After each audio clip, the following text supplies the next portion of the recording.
Magandang buhay sa lahat. Saludo ang lahat, kay Tito Boy Abunda.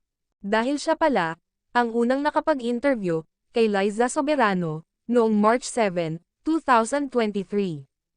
At inamin sa kanya, ni Liza Soberano, ang breakup nila, ni Enrique Hill. Pero dahil sa pakiusap, ng kampo ni na Liza, and Enrique, na wag muna ipalabas, ang nasabing interview. Dahil hindi pa kaya, ni Enrique Hill, na malaman ng publiko. Ayon pa kay Tito Boy, naghiwalay ang Lizken, around October, 2022. At inamin ni Liza, kay Tito Boy, ang breakup nila, ni Enrique Hill, noong March 7, 2023. Very trusted, si Tito Boy. Kaya saludo ang lahat, sa kanya. Pinagkumpara tuloy, ng netizens, itong si OG Diaz, kay Tito Boy. Kaya binansagan, si Tito Boy Abunda, ng The King of Talk Show. Nirerespeto nito, ang kagustuhan, ng kanyang ini-interview.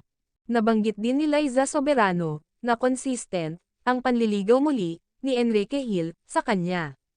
Consistent, ang suporta nito, sa dalaga. At consistent pa din, ang kanilang pagmemensahe, sa isa't isa. Inamin din, ni Liza, na mahal pa din siya, ni Enrique Hill. At ganun din ito, sa binata. Pero nakapagdesisyon na, si Liza Soberano, na piliin muna, ang kanyang sarili, upang mag-grow. Ito ang pagsubok, sa relasyon ng Lizken. At ganun din ang trauma, at abuse, na naranasan, ni Liza Soberano.